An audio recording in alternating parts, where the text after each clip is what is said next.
Y nosotros lo revisamos básicamente porque la histamina está involucrada en la fisiopatología de algunas alergias, de algunos procesos inflamatorios. Se sintetiza en estos distintos lugares a partir de la histamina que se descarboxila hacia histamina. Los mastocitos que acumulan mucha histamina y que participan justo de las reacciones alérgicas tienen una enzima muy especializada que es muy específica, es una descarboxilasa, pero específica de la histamina, es la histamina descarboxilasa, ¿no? Entonces ellos por eso producen tanta histamina y la acumulan en sus vesículas secretorias.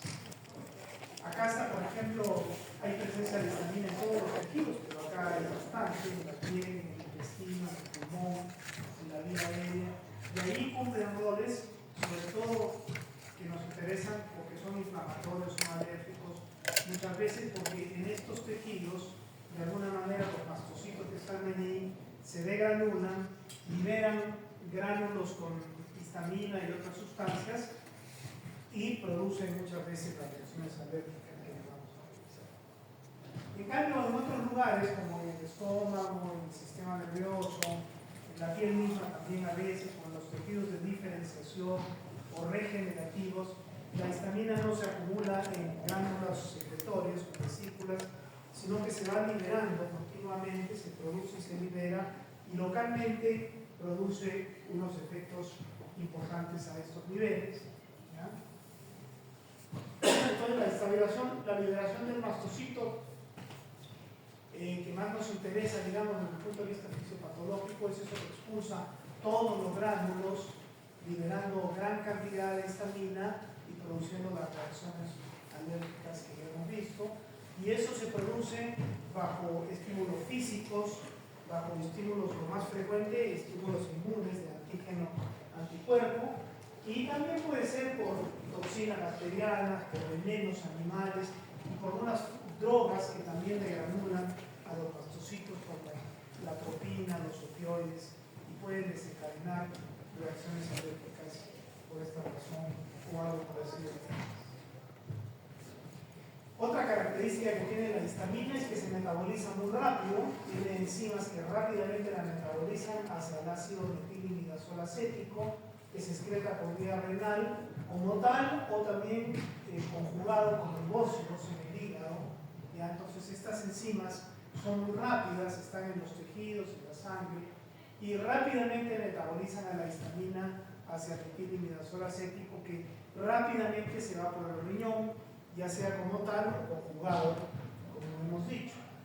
Entonces hay una entidad que se llama la mastocitosis. La mastocitosis son unos tumores del oído interno, de otros lugares, y estos tumores, como son de mastocitos, producen mucha histamina, y entonces el paciente puede experimentar reacciones propias de una gran cantidad de histamina, que es la hipotensión, como vamos a ver por qué. Entonces, estas mastocitosis, uno diría, voy a tratar de buscar histamina, porque produce mucha histamina, pero no la vas a encontrar, porque la histamina se metaboliza y se excreta muy rápido. Entonces, ¿qué se puede buscar? El metabolito de la histamina, ¿no? El ácido metilimidazol acético, y eso te puede hacer pensar que hay algún lugar donde se está produciendo mucha histamina, y pueden ser estas células, estas enfermedades medias proliferativas que son las mastocitosis.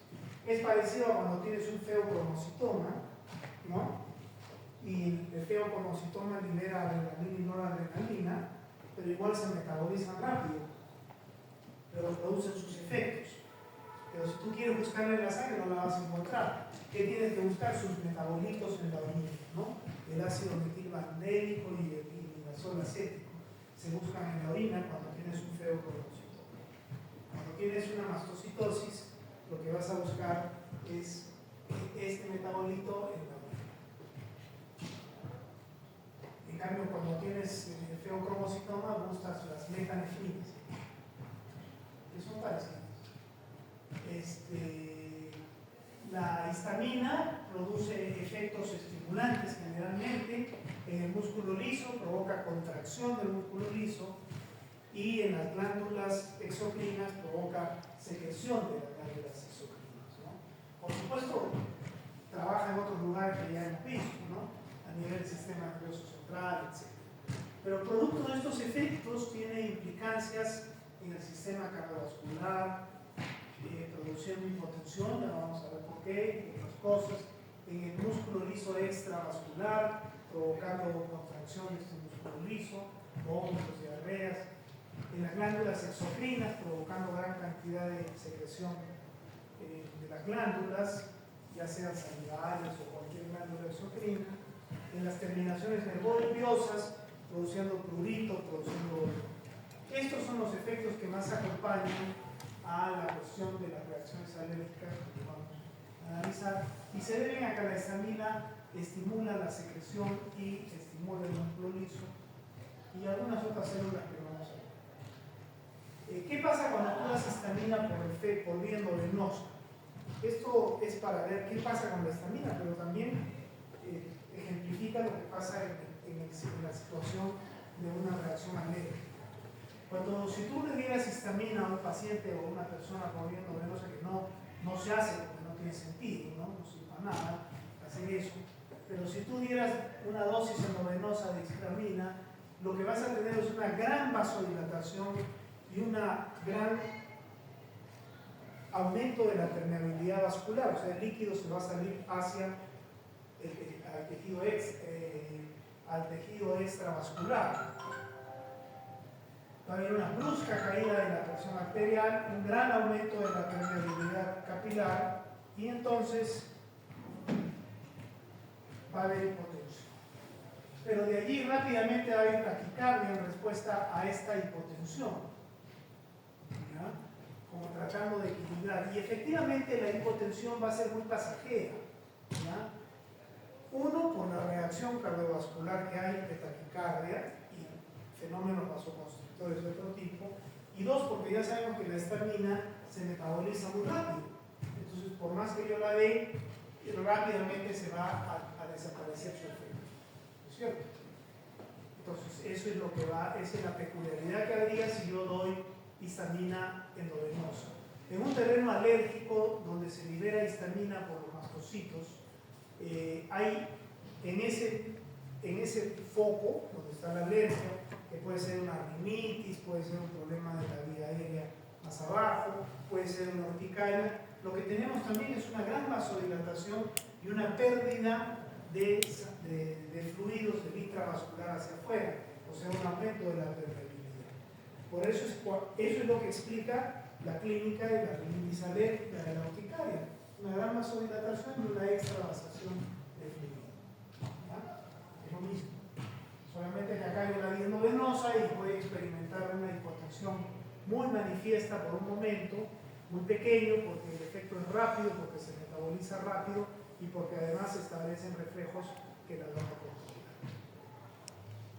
La histamina también puede estimular directamente la médula adrenal y liberar catecolaminas, eso a veces hay que tener presente.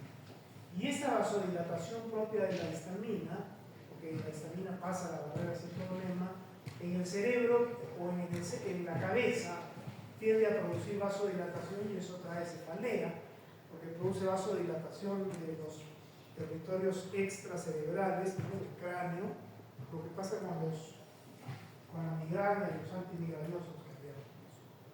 Todos estos fenómenos vasculares y generalmente todos estos fenómenos son viabilizados por la histamina a través de sus receptores H1, básicamente.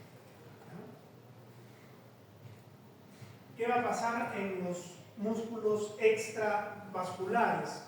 Por ejemplo, en los bronquios o en el nivel gastrointestinal, la histamina por receptores H1 va a provocar broncoespasmo y va a provocar aumento de la motilidad gastrointestinal con diarrea y vómitos. Y además la histamina estimula los centros del vómito y por eso produce también vómito.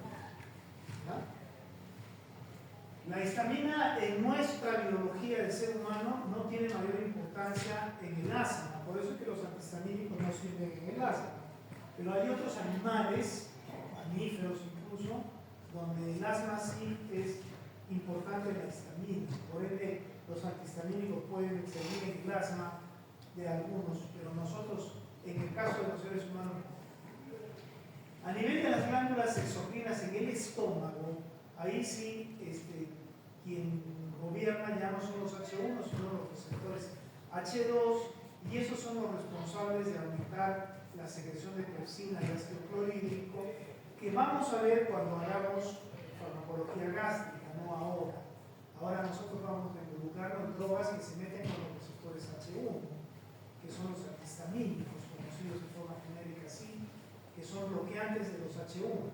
Los bloqueantes de los H2 sirven para regular la secreción gástrica, y ahí está la ranitidina, básicamente, que es la que más se usa.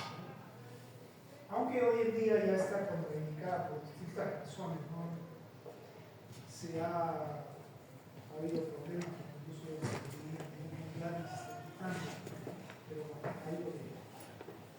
En las terminaciones nerviosas, a través de los receptores H1, producen prurito e incluso puede llegar a dolor. Por eso es que las reacciones alérgicas tipo rinitis, tipo urticaria traen mucho prurito y a veces incluso un poco de dolor por la estimulación de la histamina y el desencadenante de reflejos de dolor a ese nivel. Esto es lo que hace, son los mecanismos moleculares más intrínsecos de la histamina. ¿Por qué produce lo que produce? ¿No? La histamina tiene 4 receptores. El que más nos interesa ahora son los receptores H1, que están acoplados a proteínas GQ, que cuando estimulan a la célula aumenta la formación de esta fosfolipasa, que es la fosfolipasa C. La fosfolipasa C saca de la membrana lípidos, fosfatidilinositol. Y en el citosol ese fosfatidilinositol se convierte en diacilglicerol e inositol trifosfato. Y estas moléculas son especialistas aumentando el calcio dentro de la célula. Que sacan el calcio de las reservas celulares de calcio, fundamentalmente, y también lo pueden hacer entrar de afuera. O sea, aumenta el calcio en el citosol. Y cuando aumenta el calcio en el citosol, la célula se activa. Por esa razón, en el bronquio va a haber contracción, en el músculo liso. En el músculo liso del intestino va a haber contracción también. O sea, va a haber acción actina-miosina por presencia del calcio. ¿Y por qué en la microcirculación, más bien como hemos dicho, hay vasodilatación? Probablemente la histamina en el músculo liso de la microcirculación induzca vasoconstricción, o sea, contracción del músculo liso. Pero al final la respuesta no es esa, la respuesta es una enorme vasodilatación y aumento de la permeabilidad que produce la hipotensión que hemos dicho. ¿Por qué se produce? Es por lo que se produce no en el músculo liso, como es en este caso, sino en el endotelio de la microvasculatura. Cuando el endotelio experimenta esto en el intracelular y aumenta el calcio en el intracelular del endotelio, de los vasos pequeños, ¿qué va a hacer la célula endotelial? Como tiene mucho calcio, se va a contraer. Al contraerse, aumentan los espacios entre las células y hay una gran extravasación de fluido. Por eso aumenta la extravasación de fluido y la pérdida de fluido en la circulación, en la microcirculación, bajo estímulo de la histamina. Y además el endotelio, cuando se ve activado, secreta las sustancias que normalmente él secreta. Y las sustancias que él secreta en la microcirculación son el óxido nítrico y la prostaciclina, la prostaglandina I2. Y estas dos sustancias son grandes vasodilatadores y además antiagregantes. Entonces, ¿qué va a haber en la microcirculación? Vasodilatación y extravasación de fluido plasmático, ¿no? O sea, de fluido, no vas a saber las proteínas por ahí, pero sí fluido, intravascular, hacia el extravascular. Y eso produce la hipotensión que hemos visto, y eso es parte de la fisiopatología de las alergias. En las alergias hay la histamina que estimula la microcirculación y entonces produce vasodilatación, extravasación y trae todos los síntomas de las alergias, ¿no? Inflamación de la mucosa en una rinitis, los jabones de la urticaria, la estimulación de las glándulas que van a secretar en una rinitis. Además, la histamina por sí sola también estimula directamente las glándulas, pero al haber vasodilatación, las glándulas reciben más fluido, y al haber más fluido también pueden secretar más. Entonces entras en una combinación de extravasación de fluido y de vasodilatación que explica la clínica de una rinitis alérgica o de una urticaria o de una sinusitis alérgica, según sea el caso, ¿ya? Hay otros receptores de la histamina, los receptores H2 sobre todo se van a ver cuando hagamos secretagogos gástricos. Ellos ya no trabajan por proteínas G, trabajan por AMP cíclico, y además eso sucede en distintos lugares donde la histamina tiene rol fisiológico. Hay receptores H3 y H4 también, que muchas veces son presinápticos y más bien liberan la histamina, pero todos estos otros receptores no son manipulados todavía farmacológicamente para el control de estas reacciones alérgicas. Están empezando a ser, pero todavía no lo son, de tal manera que no nos vamos a enfocar en ellos, nos vamos a enfocar básicamente en los antagonistas de los receptores H1 cuando revisemos antihistamínicos, ¿no? Porque ahora lo que estamos revisando es histamina para dar paso a los antihistamínicos de nuevo. Entonces, si yo doy histamina va a haber muchos efectos adversos en el cuerpo, por supuesto. Va a haber cefalea, va a haber vasodilatación, va a haber hipotensión, taquicardia, broncoespasmo, vómitos, diarrea, ¿no? Y todo esto se podría bloquear si yo bloquearía los receptores H1. Ahora nadie se va a ocurrir en esta histamina porque no tiene mucho sentido, ¿no? Salvo algunas excepciones, pero actualmente ya prácticamente no. Porque si algún uso tuvo la histamina en algún momento, por ejemplo, era para aumentar la secreción gástrica, ¿ya? Entonces, cuando no se manejaba muy bien la fisiopatología gástrica y no había fármacos como los inhibidores de bomba que hay hoy día, entonces el médico a veces trataba de ver qué pasaba con la secreción gástrica y le daban al paciente histamina para ver cómo se secretaba.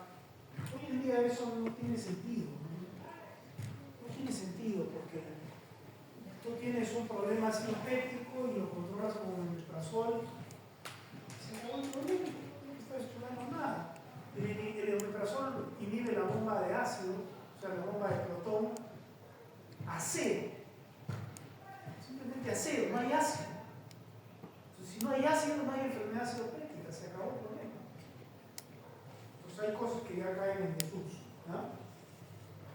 Lo mismo se da la histamina para inducir hiperreacción bronquial y estudiar a los pacientes asmáticos.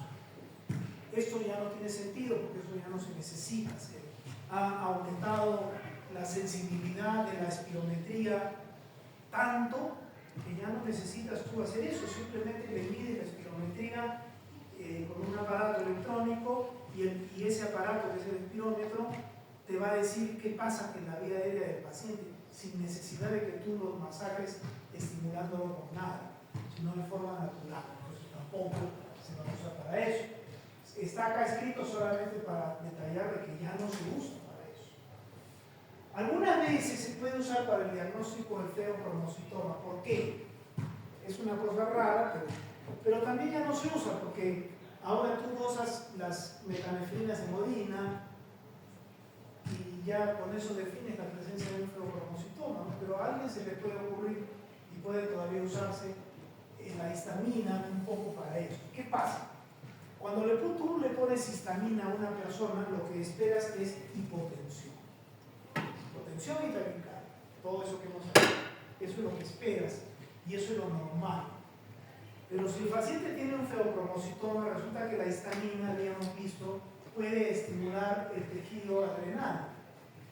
¿No es cierto? Entonces puede estimular el tumor, el feocromocitoma. Entonces, el paciente, como ante la presencia de histamina, se estimula ese feocromocitoma, secreta adrenalina, noradrenalina, y en lugar de haber hipotensión hay hipertensión. Esa respuesta paradójica de la histamina es la que se usaba para decir que este paciente tiene un feocromocitoma. Es inespecífica, además. Más específico es encontrar las metanefrinas en modina, pero bueno. Ahí está. Y a veces hay médicos alergólogos que pueden desensibilizar. Esto todavía se puede usar porque la histamina es la base molecular de muchas reacciones alérgicas.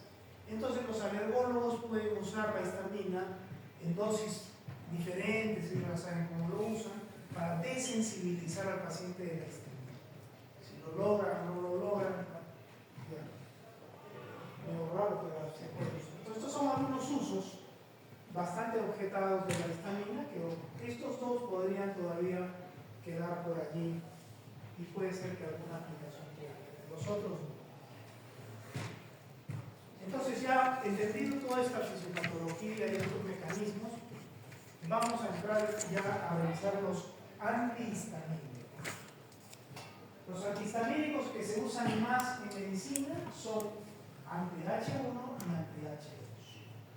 De los anti-H2 nos vamos a olvidar porque ellos bloquean los receptores H2 de la histamina en el estómago para disminuir la secreción gástrica, y ahí está la ranitidina, y se va a ver cuando hagamos farmacología gástrica, no vamos a hablar más de ella, solamente decir que se está sacando.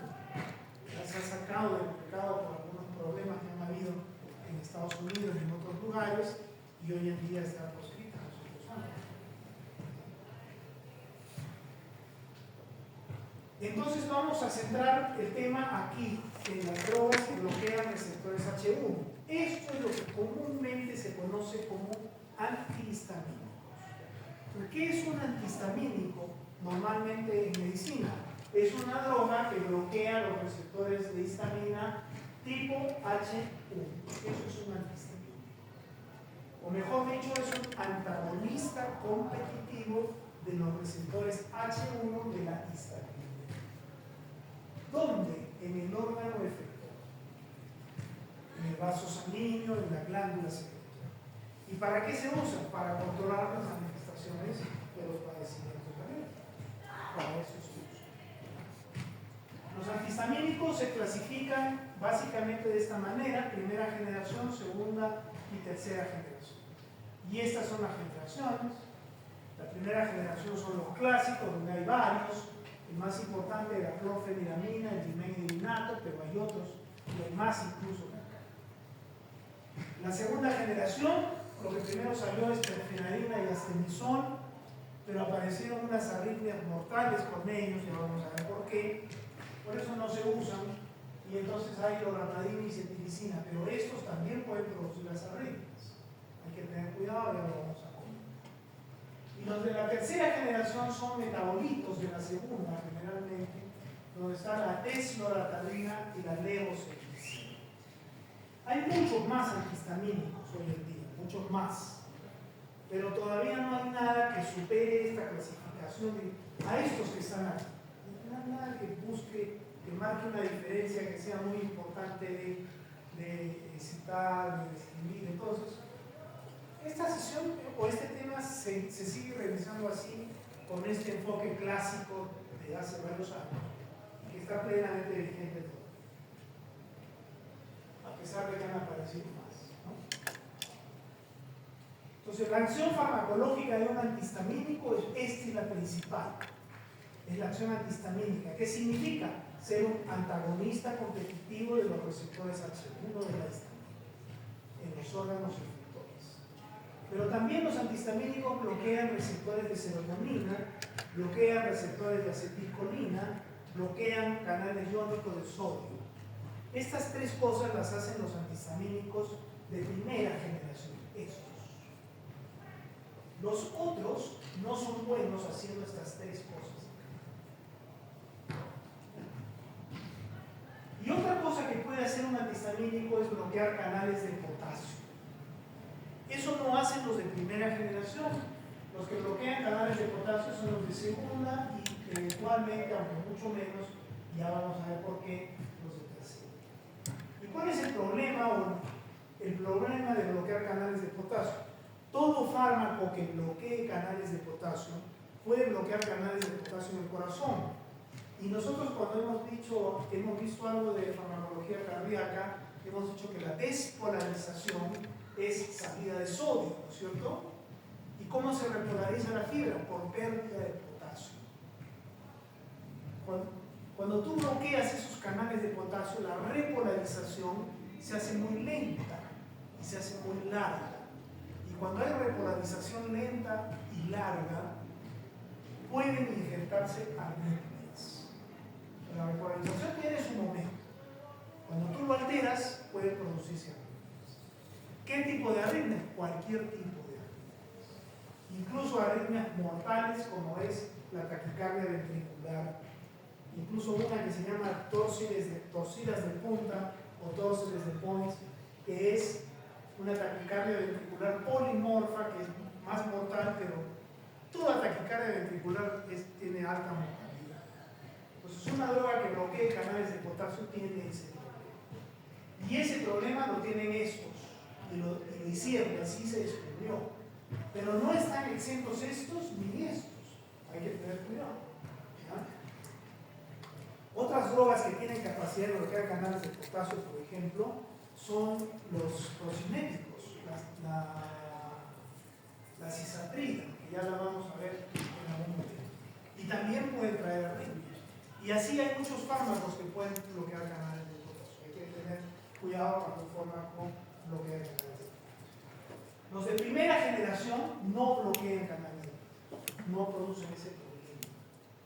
Los de primera y segunda hacen esto, por supuesto. Los de primera hacen estas tres cosas y los de segunda tienen este problema. Eso no los proscribe, pero hay que tener cuidado de ellos.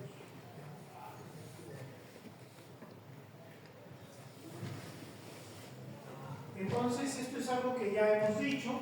Los antihistamínicos, por su acción antihistamínica, o sea, bloqueo competitivo de receptores H1, evitan todo lo que la histamina puede producir y que hemos descrito: vasodilatación, espasmo bronquial, etc., que pueden ser usados.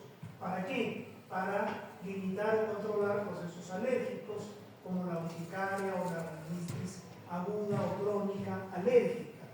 Todas estas son parecidas, la urticaria, la rinitis y la sinusitis. Porque lo que ha pasado es...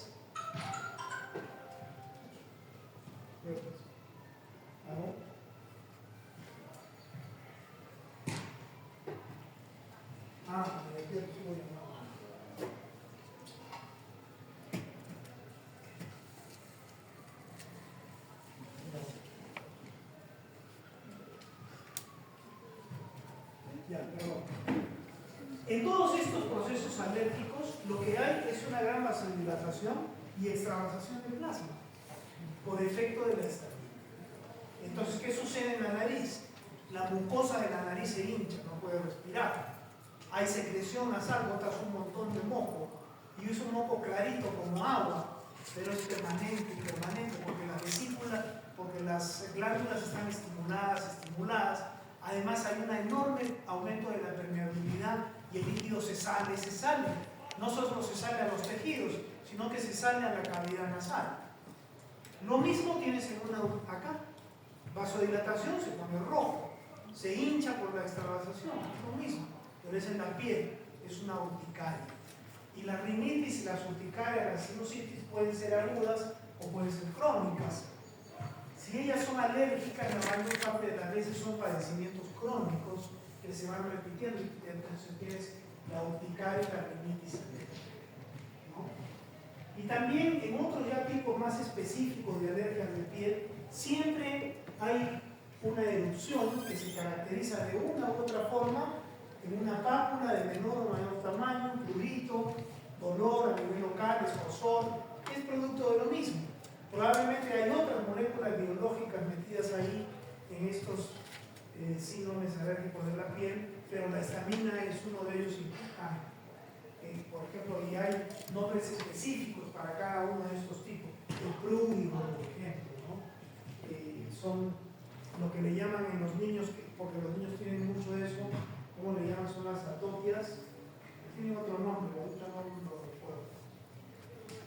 Y además, todas estas alergias, si bien es cierto, responden a reacciones inmunológicas que estimulan al mastocito para que se cree histamina, en el trasfondo también puede haber un padecimiento psíquico, ¿no? No quiere decir que sea un enfermo mental, no, sino que la cuestión del estrés sensibiliza también mucho a que se produzcan estos síntomas, ¿no? En el asma del ser humano no es muy importante la histamina, por eso los antihistamínicos no se usan, pero en algunos animales sí.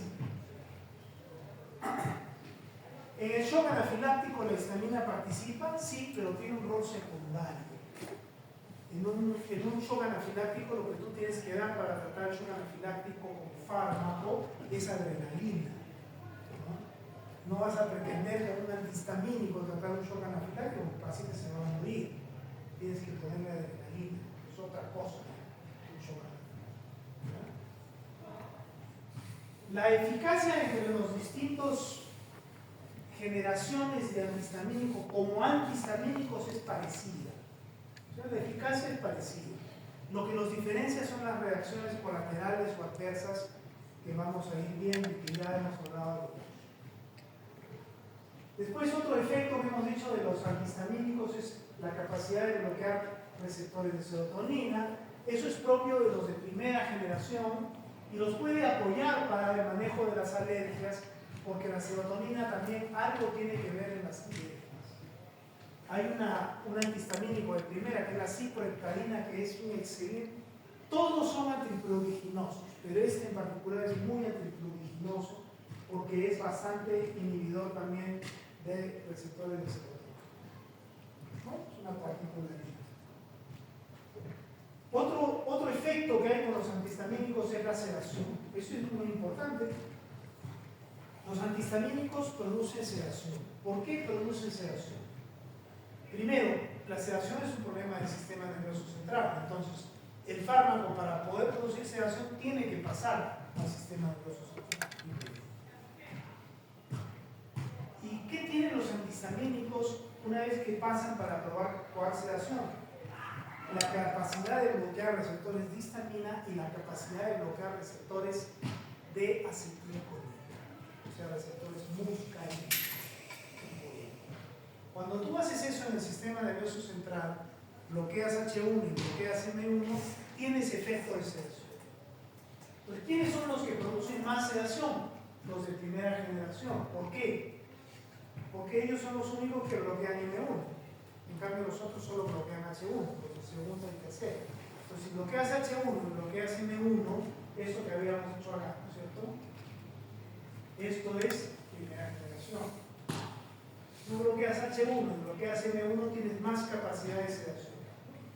Pero para sedar tienes que pasar la barrera. Si no pasas la barrera, no produces sedación.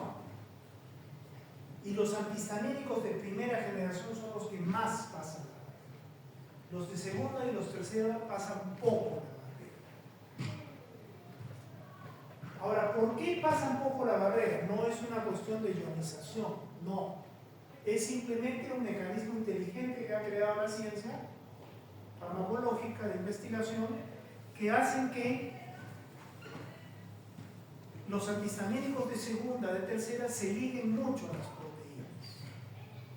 O sea, la loratadina, la cetiricina, la desloratadina, se fijan mucho a las proteínas séricas, 99% o más. Se fijan tanto que queda muy poco fármaco libre. Entonces no puede pasar al sistema nervioso central para producir sedación. Ese cambio que han hecho entre los de primera y los demás ha hecho que no pasen a la barrera. O sea, no es que las drogas las hayan hecho más iónicas, que se ionicen diferente, no. Simplemente les han aumentado el grado de ligación a las proteínas. En cambio, los de primera generación se ligan menos, entonces pasan más y producen sedación. De manera práctica, entonces, ¿quiénes pasan la barrera? Los de primera generación. Por eso, ellos son los que clásicamente se asocian a sedación. Ahora, con uno de segunda o tercera, ¿el paciente puede experimentar sedación? Sí. Porque no hay nada absoluto. Lo que está diciendo acá es que los de la primera generación producen mucha más sedación. Eso es verdad, pero uno de segunda eventualmente puede producir. Puede producir. Hay unos más que menos, como vamos a ver al final, pero sí pueden producirse con menos. ¿Y cuál sería su mecanismo? Ese poquito que pasa la barrera, que vaya y bloquee receptores de musca de histamina H1 y produzca sedación. No muscarínicos, porque ellos no bloquean receptores muscarínicos. Entonces, por todo eso, la sedación con antihistamínicos de segunda y de tercera tiende a ser un problema mucho menos importante que los de primera, pero no es inexistente. Otro efecto que producen los antihistamínicos es un efecto terapéutico en esta enfermedad, que es la cinetosis. La cinetosis es un síndrome o una enfermedad que se llama la enfermedad del movimiento. ¿Ya?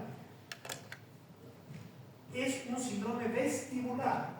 Todo esto es un síndrome vestibular. Vértigo. El vértigo no es cualquier mareo, es una sensación que tiene la persona de que las cosas le dan vueltas alrededor. Eso es un vértigo.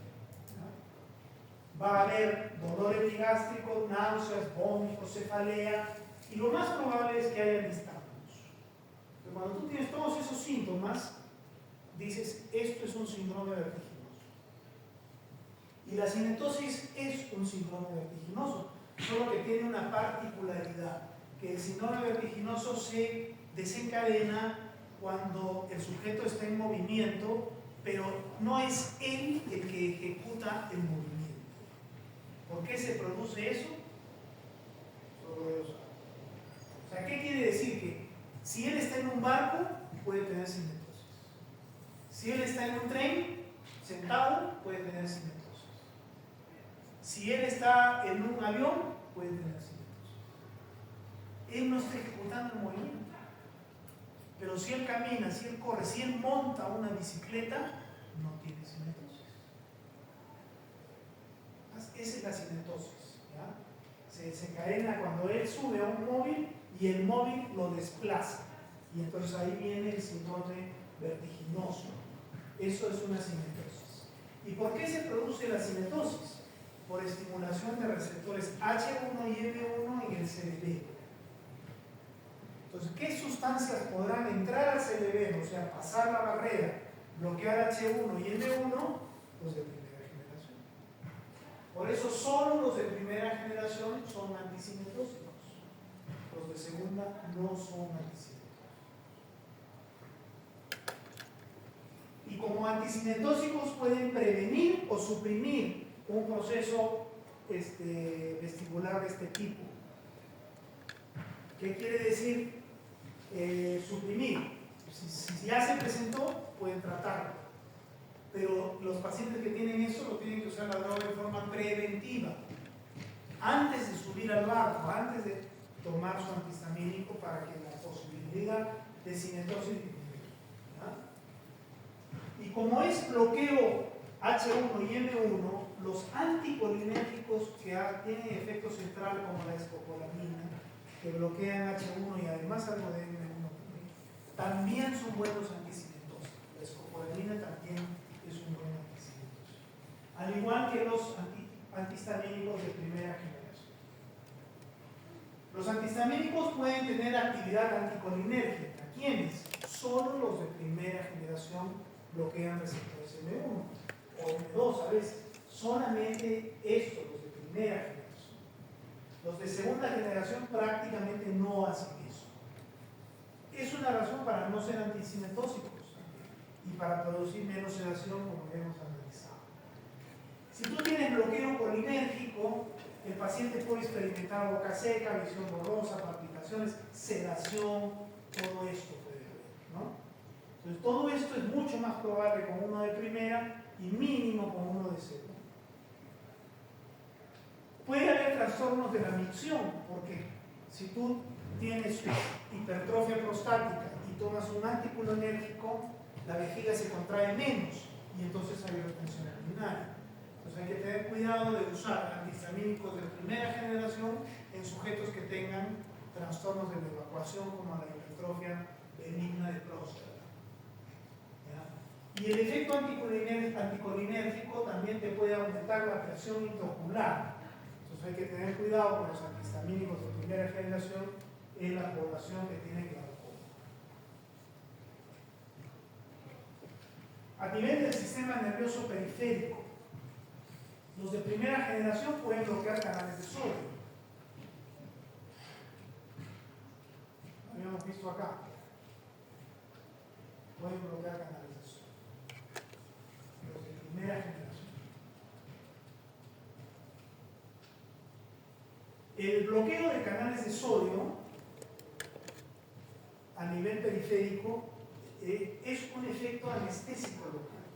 Cuando hemos hecho anestésicos locales, hemos dicho cuál es el mecanismo de acción de los anestésicos locales: bloquear canales de sodio. Es el mismo que los antihistamínicos de primera generación.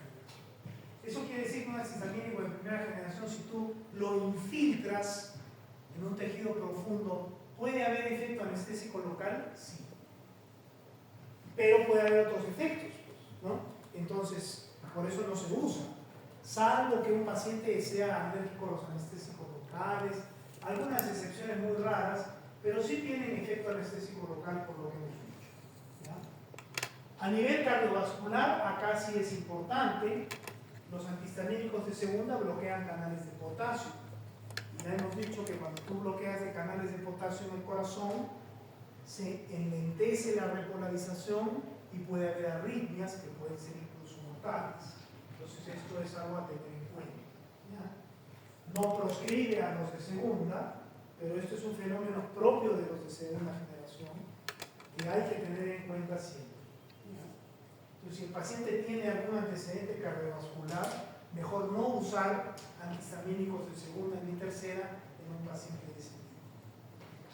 A nivel gastrointestinal, los antihistamínicos tienen un efecto antiemético, porque habíamos visto que la histamina contrae el músculo liso. Entonces, si contrae el estómago, puede haber vómitos, puede haber diarrea, puede haber dolor abdominal. Entonces, los antihistamínicos bloquean todo eso, que es un fenómeno H1, ¿ya? Y además, la histamina en los centros del vómito estimula receptores H1 y produce vómito en los centros del vómito.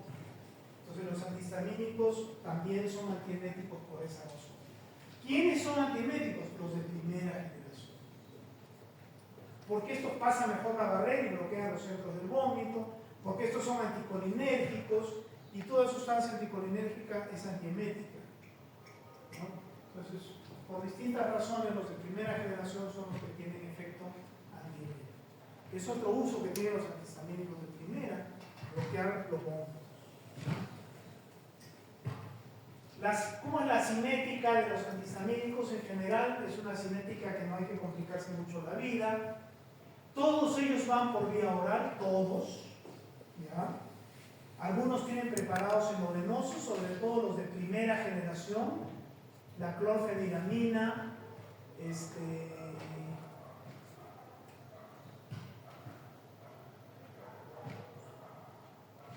y el difenidinato, ¿ya? Son los que más se usan por vía endovenosa. Eventualmente también intramuscular, sí, puede usarse cualquiera de esos dos, difenidinato o clorfeniramina por intramuscular o por vía endovenosa. Todos pasan la placenta, ¿ya? Los de segunda generación tienen mucha más capacidad de unirse a las proteínas, por eso pasan menos la barrera, además son un poco menos liposolubles. Entonces todo esto hace que entren poco al sistema nervioso central. Pero entran algo y por eso algo de sedación puede haber con ellos. El metabolismo es hepático, ¿ya? Los de segunda generación se metabolizan por este ciclo. Y esto es importante recordar y ya vamos a ver por qué, ¿ya? En cuanto a la duración del efecto, los de la primera generación tienen una posología complicada, se tienen que administrar 3 veces al día, cada 8 horas. En cambio, los de segunda se administran una sola vez al día, ¿ya? Yo particularmente cuando veo la cinética de los fármacos, estos son puntos que a mí me interesan. O sea, la cinética es un montón de letras que no sirven para nada. No sirven para nada. Tú tienes que usar los contextos cinéticos que tienen aplicación clínica. Eso es lo que interesa. Yo no sé por qué preguntan idioteces de cinética por gusto. Lo que tienen que preguntar es, ¿esto tiene importancia? Sí, porque por esta razón no pasan la barrera y por ende no producen sedación. Eso sí tiene importancia. ¿Esto tiene importancia? Sí, porque si tú dices este sí, los de segunda generación dan arritmias, y así se descubrieron. Entonces, la cinética son cosas que ya han estudiado, ya se estudiaron cuando se produjo el fármaco. ¿Para qué tenemos? Hay que tratar de recordar o de estudiar o de revisar los principios cinéticos que tengan aplicación clínica.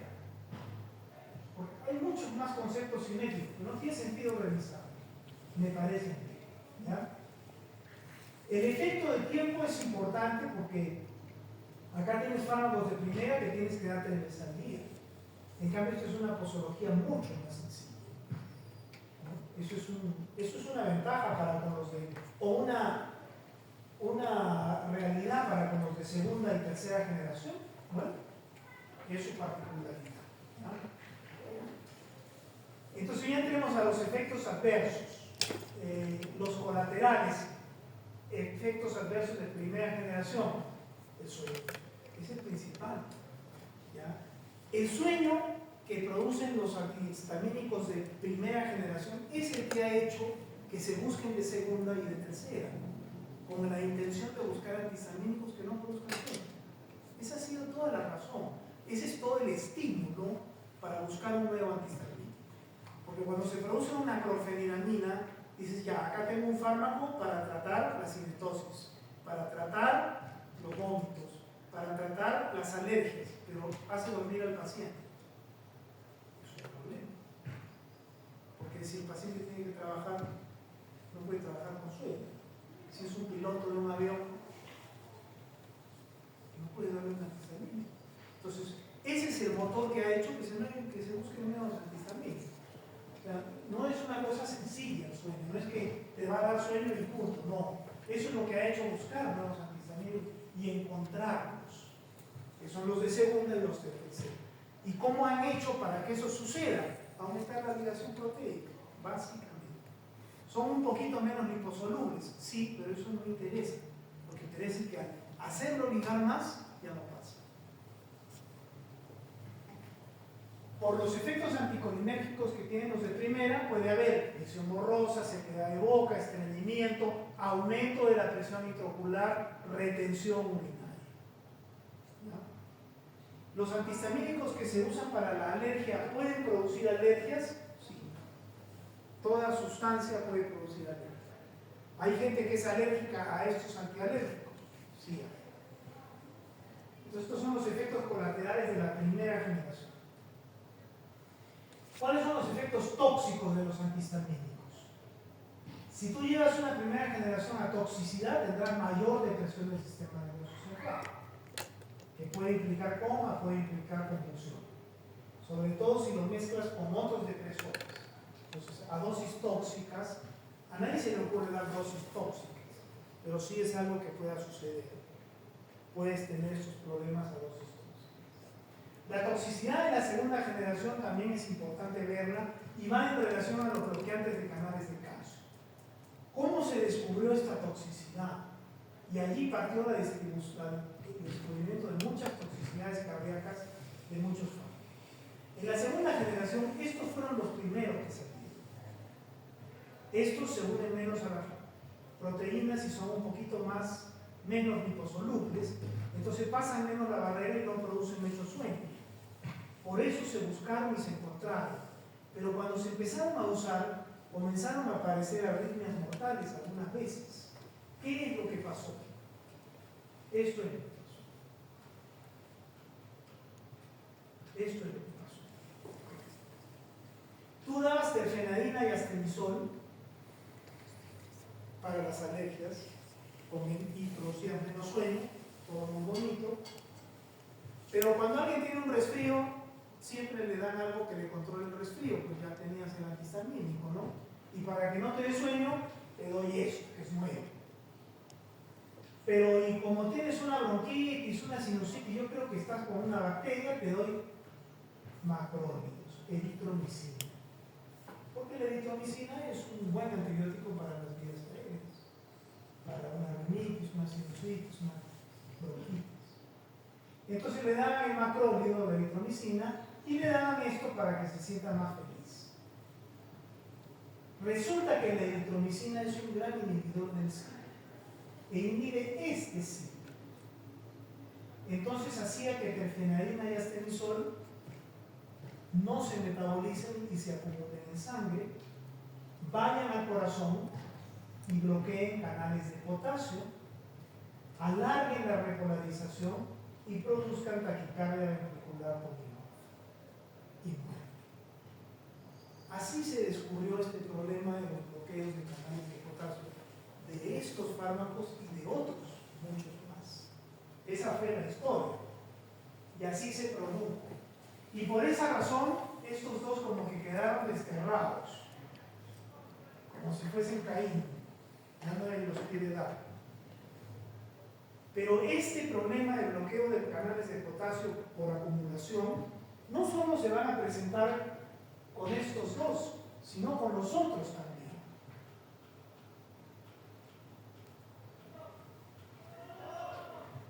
Con estos y con estos se puede presentar.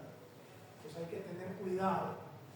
No dar inhibidores del CYP con estos antihistamínicos, no dar estos antihistamínicos en pacientes cardíacos, por lo menos no abusar de su uso. ¿Ya?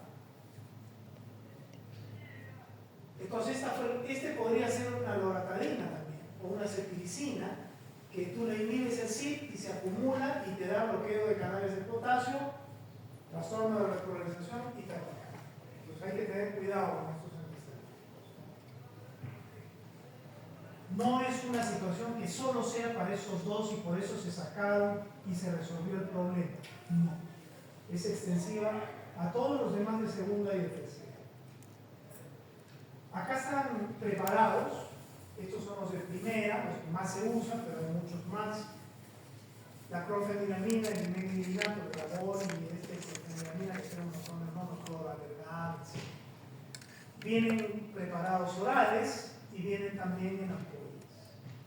Estos son los de segunda, la cetirizina y la loratadina, ya no está acá la terfenadina y el astenisol, por lo que hemos hablado, por eso sí se usan hoy en día, vienen para vía oral. Y acá hay unos de tercera, donde está la loratadina, debería estar acá la cetirizina.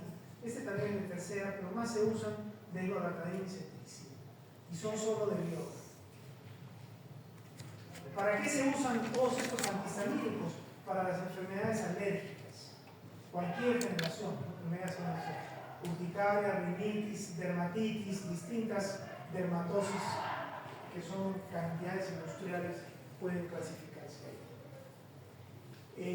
Molestias cutáneas no alérgicas. Por ejemplo, te haces una quemadura en la playa y en la noche te pica, te duele, puedes tomar un antihistamínico y te va a aliviar un poquito. O te picaron los insectos y te pica mucho, igual. O hay prurito por otras razones, igual pueden ser. En la cinetosis tienes solamente los de primera generación, nada más. Como antieméticos tienes solamente los de primera generación para cualquier tipo de vómitos. Contraindicaciones de los antihistamínicos. A ver, los antihistamínicos. Y acá viene un tema que hay que revisar en la gestación. La histamina es una sustancia que participa en la diferenciación tisular. Eso lo hemos visto en la primera. En el primer slide. Participa en la diferenciación tisular, en la formación del embrión. Pero ¿cómo tú vas a dar drogas que participan en la diferenciación celular en el embarazo? ¿Deberías dar? No deberías dar. ¿No? El problema está en que hay una patología en el embarazo que estudiaron durante el primer trimestre, que es la hiperemesis gravídica. Que las embarazadas vomitan y vomitan. Y entonces a veces vomitan tanto que tienen un cuadro que se llama la hiperemesis gravídica. Y los médicos les tienden a dar ¿qué cosa? Gravol. ¿Qué es el Gravol? El Gravol es el glipehidrina. ¿Pasa la placenta? Sí, toditos estos pasan la placenta. ¿Le van a calmar los vómitos a la embarazada? Probablemente sí, pero pueden perturbar reacciones de diferenciación en el embrión y el feto. Sí puede. ¿Por qué se usa? No sé. de los dedos. Y lo siguen usando y lo siguen dando. Lo que pasa es una cosa dramática que pasa con muchos fármacos. Tú le das el Gramol en el primer trimestre del embarazo. Y por unas cuantas semanas. Y de ahí los vómitos le pasan. 6 meses después, recién nace el bebito. Y nace con una malformación. Y nadie sabe por qué. Ni el ginecólogo ni la mamá se acuerdan. Pero quién sabe si fue el problema este. Entonces, el problema es que esto es una cuestión que está descrita en muchos libros de farmacología, pero que no se aplica en la terapéutica. Yo particularmente, si tuviese un familiar embarazada, no le daría ningún antihistamínico. Porque no, hay que ser idiota. O sea, ¿cómo vas a dar un antihistamínico si la histamina forma parte de la diferenciación? Bueno, pero se usa. Lo que pasa es que no te das cuenta, porque recién 6 meses después viene el efecto. Nadie sabe qué es lo que pasa. Es lo que pasa con los aminoglucósidos. Los aminoglucósidos pueden producir sordera, ¿ya? Y tú le das aminoglucósido a un paciente y le lesionas el oído interno, pero en ese momento no te das cuenta. Porque los órganos tienen algo que se llama la reserva tisular, la reserva funcional. Tú tienes oído para escuchar bien hasta los 90 años, pero cuando tenías 20, un médico te dio excesa cantidad de aminoglucósidos. Entonces a los 58 pierdes el oído. ¿Te vas a acordar? No te vas a acordar. No te vas a acordar. Pero en lugar de perderlo a los 80, lo perdiste a los 58. No te vas a acordar del médico que a los 20 te dio la glucosa. ¿No? Así va a pasar. Algo igual puede pasar acá. ¿Ya? Entonces, existe un antiemético que no produce malformaciones, que es el ondansetron. Tú revisas en los libros y el ondansetron no se mete con el embarazo. Sin embargo, cuando revisas el inserto, ahí dice que no se debe dar en el embarazo.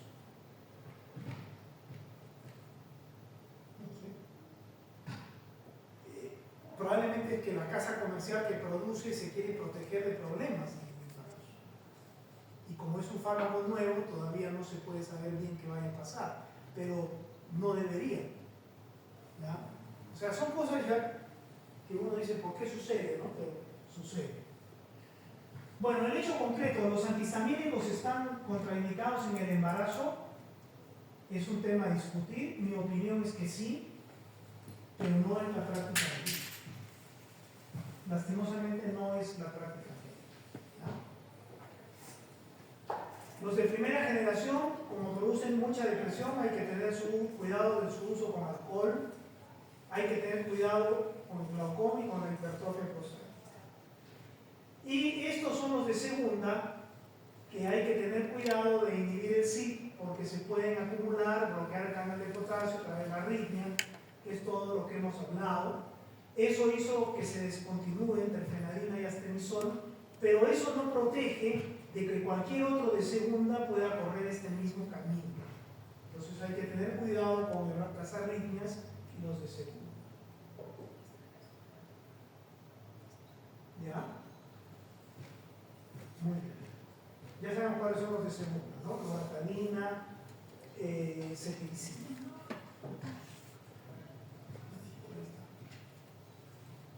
Estos son los de tercera. ¿Por qué justifican muchos llamarlos de tercera a la desloratadina y a la levocetiricina? ¿Por qué?